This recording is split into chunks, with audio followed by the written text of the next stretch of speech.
उस तो बाद फसल तक पानी पहुँचना और सही तरीके दे नाल फसल जिहड़ी ना सैराब नहीं सी हुंदी।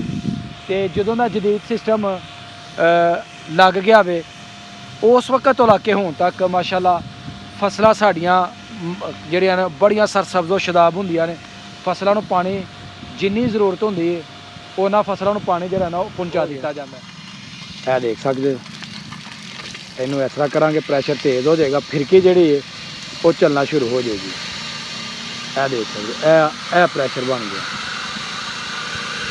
यह मेरा हाथ प्रैशर के ऊपर। तो जो छोटे जमींदार ने जो वो काम करना चाहते हैं कि यार बड़ा अच्छा सिस्टम लगा वे तो सानू भी लगाना चाहिए, तो उन्होंने ज़रा रहनुमाई करो कि उन्होंने वास्ते 2-4 एकड़ या 10 एकड़ जिन्ना दा रकबा है वो वास्ते कितना कर खर्चा आ जाएगा। वो तो सर हुण जिहड़े लांदे ने ना बंदे जी जी उन्हां नाल राबता करके वो फिर पुछ सकते हैं, अगर सानू कोई राबता करे साडे नाल जी जी असीं उन्हां दा कनैक्ट नंबर देंगे ताकि उन्हां नाल लाहौर उन्हां दी फ्रेंचाइज उत्थों ही वो सिस्टम उन्हां दा चालू है सारा, बड़ी दूर तक है वरियो जी जी जफरवाल सब है इलाके च लवेरे है सारे ही जिहड़ा ना हाँ लगा सिस्टम उन्हां दा। ते ए वाला सिस्टम जिहड़ा यही चल रहा है। हाँ जी ते अगर ਇਹਦੇ ਚ ਕੋਈ ਖਰਾਬੀ ਆ ਜਾਂਦੀ ਹੈ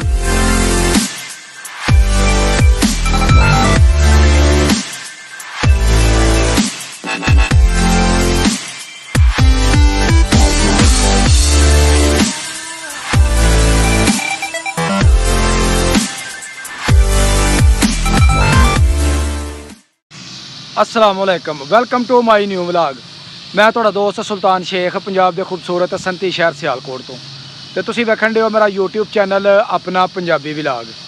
मैं जी फसलों के अंदर खड़ा वा और वेख सकते हो माशाअल्लाह मेरी पिछली तरफ जिहड़ा वे स्प्रिंकल सिस्टम जिहड़ा है वो लगा होया है और फसलों नूं पानी जिहड़ा ना वो लगाया जा रहा है। तो इस दी खसूसियत जिहड़ी है ना माशाअल्लाह दूसरे सिस्टम के नालों बड़ी मुनफरद कर दी है। जिस तरह कि असीं पहलां पानी लगाने हैं खालों के जरिए तो उहदे नाल फसल तक पानी पहुँचते बहुत सारा वक्त भी बर्बाद हो जाता सी और पहला ज़मीन ने पानी चूसना उस तो बाद फसल तक पानी पहुँचना और सही तरीके दे नाल फसल जिहड़ी ना सैराब नहीं सी हुंदी। ते जदों दा जदीद सिस्टम लग गया वे उस वक्त तो लाके हुण तक माशाअल्लाह फसलां साडियां जिहड़ियां ने बड़ियां सरसब्ज़ो शदाब हुंदियां ने। फसलां नूं पानी जिन्नी ज़रूरत हुंदी है उन्ना फसलां नूं पानी जिहड़ा ना ओह पहुंचा दित्ता जांदा है। तो वेख सकते हो माशाअल्लाह शावर है जिहड़ा चलन दिया तो किस कदर की स्पीड है, चारों तरफ जिहड़ा ना घूमता है तो पानी जिहड़ा ना पौधे के उपर वाले हिस्से भी लगता है, पौधे के नीचे वाले हिस्से भी लगता है। तो असी जी थोड़ा सा अगे हो जाइए क्योंकि शावर की जिहड़ी स्पीड है ना वो बड़ी है तो कैमरे के उपर जिहड़ा ना पानी वो आना शुरू हो जाता है।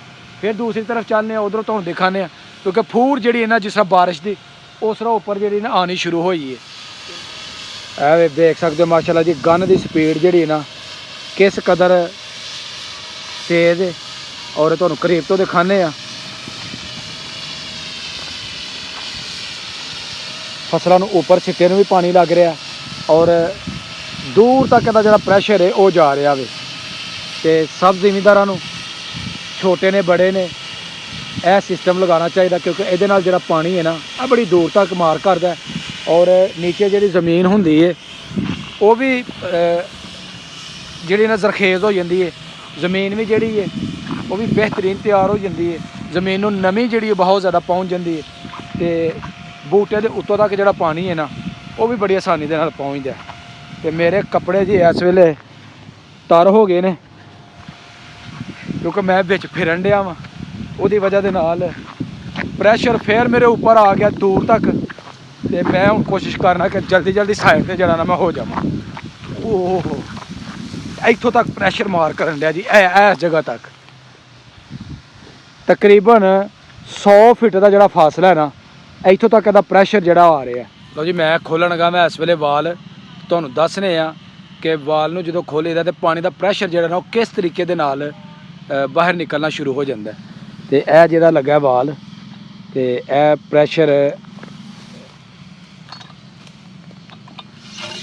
है जी पानी चढ़ना शुरू हो गया। यह देख सकते हो इनू इस तरह करांगे प्रैशर तेज़ हो जाएगा, फिरकी जी है वो चलना शुरू हो जाएगी। यह देख सकते यह प्रैशर बन गया। ਇਹ ਮੇਰਾ ਹੱਥ ਪ੍ਰੈਸ਼ਰ ਦੇ ਉੱਪਰ ਹੈ, ਇਹ ਵਾਲ, ਇਹ ਫਿਰਕੀ ਜਿਹੜੀ ਚੱਲਣ ਡਈ ਹੈ ਗਨ।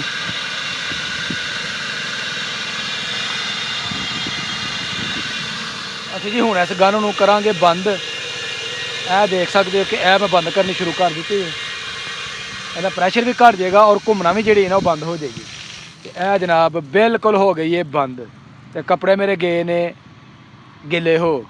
ਤੇ ਕੈਸਾ ਤੁਹਾਨੂੰ ਲੱਗਾ ਕਮੈਂਟ ਦੇ ਵਿੱਚ ਆਪਣੀ ਰਾਏ ਜ਼ਰੂਰ ਦੇਣੀ। ਤੇ ਅਸੀਂ ਗੱਲ ਕਰਨੇ ਆ ਜੀ, ਮਾਸ਼ਾਅੱਲਾ ਬੜੇ ਤਗੜੇ ਜ਼ਿਮੀਂਦਾਰ ਨੇ ਬਸ਼ਾਰਤ ਭਾਈ, ਉਹਨਾਂ ਨਾਲ ਤੁਹਾਡੀ ਗੱਲਬਾਤ ਕਰਾਉਂਦੇ ਆ ਤੇ ਉਹਨਾਂ ਕੋਲ ਪੁੱਛਦੇ ਆ ਮਾਸ਼ਾਅੱਲਾ ਇਹਦਾ ਕੀ ਫਾਇਦੇ ਨੇ। ਮੇਰੇ ਨਾਲ ਨੇ ਜੀ ਇਸ ਵੇਲੇ ਬਸ਼ਾਰਤ ਭਾਈ, ਤੇ ਇਹਨਾਂ ਨੇ ਆਪਣੀ ਫਸਲਾਂ ਨੂੰ ਪਾਣੀ ਲਗਾਇਆ ਤੇ ਸਾਰੇ ਸਿਸਟਮ ਨੂੰ ਜਿਹੜੇ ਨੇ ਨਾ ਇਹ ਵਾਚ ਕਰਦੇ ਨੇ ਔਰ ਕਿਸ ਤਰੀਕੇ ਨਾਲ ਪਾਣੀ ਲਗਾਇਆ ਜਾਂਦਾ ਔਰ ਕੀ ਫਾਇਦਾ ਫਸਲਾਂ ਨੂੰ ਪਾਣੀ ਲਗਾਉਣ ਦਾ, ਉਹ ਅਸੀਂ ਇਹਨਾਂ ਦੀ ਜ਼ਬਾਨੀ ਪੁੱਛਨੇ ਆ।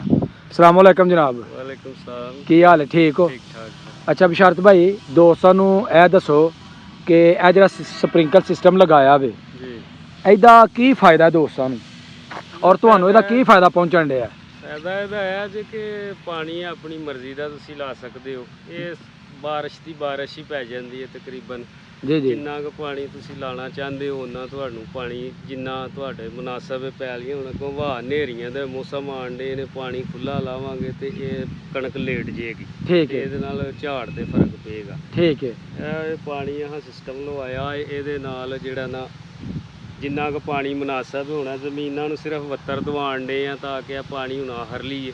ਜੀ ਜੀ, ਜ਼ਿਆਦਾ ਲਾਵਾਂਗੇ ਤੇ ਕੰਮ ਖਰਾਬ ਹੋਏਗਾ। ਠੀਕ ਹੈ ਜੀ।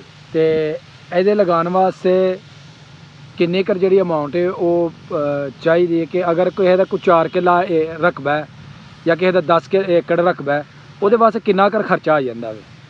ਇਹ ਸਰ 33.5 ਕਿੱਲੇ ਵਿੱਚ ਲਵਾਇਆ ਜੇ ਤੇ ਤਕਰੀਬਨ ਕੋਈ 30 ਕੁ ਲੱਖ ਰੁਪਈਆ ਸਾਡਾ ਲੱਗਾ ਜੇ ਤੇ ਕੁਛ ਉਹਨਾਂ ਨੇ ਯਾਨੀ ਕਿ 50 ਕੁ ਲੱਖ ਦੇ ਨੇੜੇ ਲੱਗ ਗਿਆ 33 ਏਕੜ ਦੇ ਵਿੱਚ। ਹਾਂਜੀ। ਤੇ ਜਿਹੜੇ ਛੋਟੇ ਜ਼ਿਮੀਂਦਾਰ ਨੇ ਜਿਹੜੇ ਉਹ ਕੰਮ ਕਰਨਾ ਚਾਹੁੰਦੇ ਨੇ ਕਿ ਯਾਰ ਬੜਾ ਅੱਛਾ ਸਿਸਟਮ ਲੱਗਾ ਵੇ ਤੇ ਸਾਨੂੰ ਵੀ ਲਗਾਉਣਾ ਚਾਹੀਦਾ, ਤੇ ਉਹਨਾਂ ਦੀ ਜ਼ਰਾ ਰਹਿਨਮਾਈ ਕਰੋ ਕਿ ਉਹਨਾਂ ਵਾਸਤੇ 2-4 ਏਕੜ ਜਾਂ 10 ਏਕੜ ਜਿਨ੍ਹਾਂ ਦਾ ਰਕਬਾ ਹੈ ਉਹਦੇ ਵਾਸਤੇ ਕਿੰਨਾ ਕੁ ਖਰਚਾ ਆ ਜਾਏਗਾ? ਉਹ ਤਾਂ ਸਰ ਹੁਣ ਜਿਹੜੇ ਲਾਉਂਦੇ ਨੇ ਨਾ ਬੰਦੇ, ਜੀ ਜੀ, ਉਹਨਾਂ ਨਾਲ ਰਾਬਤਾ ਕਰਕੇ ਉਹ ਫਿਰ ਪੁੱਛ ਸਕਦੇ ਆ। ਅਗਰ ਕੋਈ ਸਾਨੂੰ ਕੋਈ ਰਾਬਤਾ ਕਰੇ ਸਾਡੇ ਨਾਲ, ਜੀ ਜੀ, ਅਸੀਂ ਉਹਨਾਂ ਨੂੰ ਉਹਨਾਂ ਦਾ ਕਨੈਕਟ ਨੰਬਰ ਦੇਵਾਂਗੇ ਤਾਂ ਕਿ ਉਹਨਾਂ ਨਾਲ ਲਾਹੌਰ ਉਹਨਾਂ ਦੀ ਫਰੈਂਚਾਈਜ਼ ਉੱਥੋਂ ਹੀ ਉਹ ਸਿਸਟਮ ਉਹਨਾਂ ਦਾ ਚਾਲੂ ਹੈ ਸਾਰਾ। ਬੜੀ ਦੂਰ ਤੱਕ ਹੈ ਵਰੀਓ, ਜੀ ਜੀ, ਜ਼ਫਰਵਾਲ ਸਭ ਹੈ ਇਲਾਕੇ 'ਚ, ਲਵੇਰੇ ਆ ਸਾਰੇ ਹੀ ਜਿਹੜਾ ਨਾ ਹਾਂ ਲੱਗਾ ਸਿਸਟਮ ਉਹਨਾਂ ਦਾ। ਤੇ ਇਹ ਵਾਲਾ ਸਿਸਟਮ ਜਿਹੜਾ ਇਹੀ ਚੱਲ ਰਿਹਾ? ਹਾਂਜੀ। ਤੇ ਅਗਰ ਇਹਦੇ 'ਚ ਕੋਈ ਖਰਾਬੀ ਆ ਜਾਂਦੀ ਹੈ?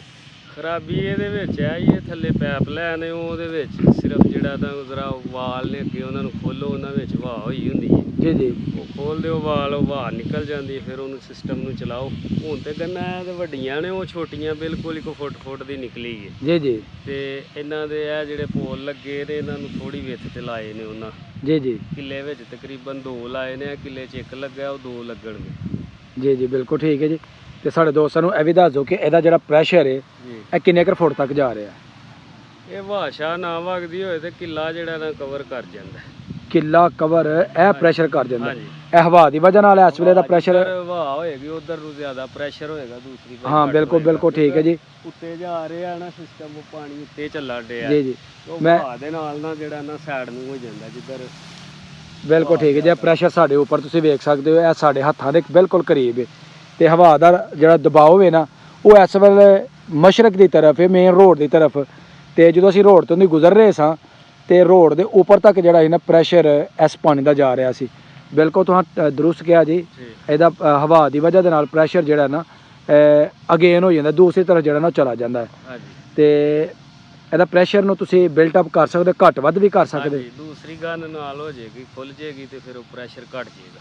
ਜੀ ਬਿਲਕੁਲ ਠੀਕ ਹੈ। ਇਹਦੇ ਵਿੱਚ ਹੁੰਦੀਆਂ ਨੇ ਉਹ ਨੋਜ਼ਲਾਂ ਹੁੰਦੀਆਂ ਨੇ। ਜੀ ਜੀ, ਇਹ ਹੁਣ ਹਾਂ ਤਕਰੀਬਨ 24 ਨੰਬਰ ਦੀਆਂ ਲਾਈਆਂ ਨੇ, ਇਹਦੇ ਵਿੱਚ 20 ਨੰਬਰ ਦੀ ਲੱਗ ਜੇ ਤੇ ਇਹ ਕਿੱਲੇ ਤੋਂ ਵੀ ਤਕਰੀਬਨ ਬਾਹਰ ਸੁੱਟੇਗਾ ਪਾਣੀ, ਇੰਨਾ ਪ੍ਰੈਸ਼ਰ ਬਣ ਜਾਂਦਾ। ਇਹ ਵੇਖੋ ਨਾ ਥੱਲੇ 4 ਇੰਚ ਦਾ ਪੈਪ ਆ ਰਿਹਾ। ਜੀ ਜੀ, 4 ਇੰਚ ਤੋਂ ਅੱਗੇ ਜਾ ਕੇ 2.5 ਇੰਚ ਦਾ ਹੋਣਾ। ਜੀ ਜੀ, 2.5 ਇੰਚ ਤੋਂ ਅੱਗੇ ਜਿਹੜਾ ਨਾ ਉਹ 2 ਇੰਚ ਦਾ ਹੋਣਾ ਪਾਣੀ। ਤੇ ਪੂਰੀ ਮੋਟਰ ਦਾ ਪ੍ਰੈਸ਼ਰ ਜਿਹੜਾ 550 ਫੁੱਟ ਬੋਰ ਹੈ ਤੇ ਇਹ ਕੱਲੀ ਚਲਾ ਰਹੀ ਹੈ ਗਨ। ਮਾਸ਼ਾਅੱਲਾ ਜੀ ਮਾਸ਼ਾਅੱਲਾ। ਬੜੀਆਂ ਜੀ ਤੁਹਾਨੂੰ ਮੁਫੀਦ ਗੱਲਾਂ ਸੁਣਾਈਆਂ ਬਸ਼ਾਰਤ ਭਾਈ ਦੇ, ਔਰ ਪੂਰੀਆਂ ਪੜ੍ਹੀਆਂ ਲਿਖੀਆਂ ਜਿਹੜੀਆਂ ਐਗਰੀਕਲਚਰ ਦੇ ਹਵਾਲੇ ਦੇ ਨਾਲ ਗੱਲਾਂ ਨੇ ਉਹ ਤੁਹਾਡੇ ਨਾਲ ਕੀਤੀਆਂ ਨੇ, ਔਰ ਬੜੀ ਜ਼ਬਰਦਸਤ ਰਹਿਨਮਾਈ ਕੀਤੀ ਹੈ। ਤੇ ਜ਼ਿਮੀਂਦਾਰ ਹਜ਼ਰਾਤ ਨੂੰ ਇਹਨਾਂ ਦੀਆਂ ਗੱਲਾਂ ਦੇ ਉੱਤੋਂ ਫਾਇਦਾ ਉਠਾਉਣਾ ਚਾਹੀਦਾ, ਔਰ ਆਪਣੇ ਜਿਹੜੇ ਖੇਤ ਨੇ ਉਹਨਾਂ ਦੇ ਵਿੱਚ ਇਹ ਸਪ੍ਰਿੰਕਲ ਸਿਸਟਮ ਜਿਹੜਾ ਹੈ ਇਹ ਲਗਾਉਣਾ ਚਾਹੀਦਾ, ਤਾਂ ਕਿ ਜ਼ਿਆਦਾ ਤੋਂ ਜ਼ਿਆਦਾ ਜਿਹੜਾ ਹੈ ਨਾ ਪਾਣੀ ਦੀ ਵੀ ਬਚਤ ਕੀਤੀ ਜਾ ਸਕੇ, ਬਿਜਲੀ ਦੀ ਬਚਤ ਜਿਹੜੀ ਹੈ ਉਹ ਵੀ ਕੀਤੀ ਜਾ ਸਕੇ, ਔਰ ਉਸ ਤੋਂ ਇਲਾਵਾ ਕਮ ਖਰਚੇ ਦੇ ਵਿੱਚ ਜ਼ਿਆਦਾ ਤੋਂ ਜ਼ਿਆਦਾ ਜਿਹੜਾ ਨਾ ਆਪਣਾ ਹਿੱਸਾ ਜਿਹੜਾ ਨਾ ਉਹਨੂੰ ਸਰਾਪ ਕੀਤਾ ਜਾ ਸਕੇ। ਹਾਂ, ਅਗਰ ਕਹਿ ਰਹੇ ਨੇ ਅਗਰ ਪੈਲੀ ਤੁਹਾਡੀ ਲੇਜ਼ਰ ਨਹੀਂ ਹੋਈ, ਬਰਾਬਰ ਲੈਵਲ ਨਹੀਂ ਹੋਈ, ਤੇ ਉੱਥੇ ਵੀ ਅਗਰ ਤੁਸੀਂ ਇਹ ਲਗਾਉਂਦੇ ਹੋ ਨਾ ਤੇ ਉਹਦੇ ਵਾਸਤੇ ਵੀ ਇਹ ਬਿਹਤਰੀਨ ਸਿਸਟਮ ਹੈ। ਉਮੀਦ ਕਰਾਂਗਾ ਜੀ ਅੱਜ ਦੀ ਵੀਡੀਓ ਤੁਹਾਨੂੰ ਅੱਛੀ ਲੱਗੀ ਹੋਏਗੀ। ਅਗਰ ਵੀਡੀਓ ਲੱਗੇ ਅੱਛੀ, ਵੀਡੀਓ ਨੂੰ ਲਾਈਕ ਕਰਨਾ, ਪਿਆਰਾ ਜਿਹਾ ਕਮੈਂਟ ਕਰਨਾ, ਔਰ ਜਿਹੜੇ ਦੋਸਤ ਚੈਨਲ ਤੇ ਨਏ ਨੇ ਉਹ ਜਲਦੀ ਚੈਨਲ ਨੂੰ ਸਬਸਕ੍ਰਾਈਬ ਕਰ ਲਓ, ਤਾਂ ਕਿ ਆਉਣ ਵਾਲੀ ਵੀਡੀਓ ਤੁਹਾਡੇ ਤੱਕ बर वक्त ਪਹੁੰਚਦੀ ਰਹੇ। ਮੈਨੂੰ ਦਿਓ ਇਜਾਜ਼ਤ, ਹਮੇਸ਼ਾ ਖੁਸ਼ ਰਹੋ, ਆਬਾਦ ਰਹੋ। ਅੱਲਾਹ ਹਾਫਿਜ਼।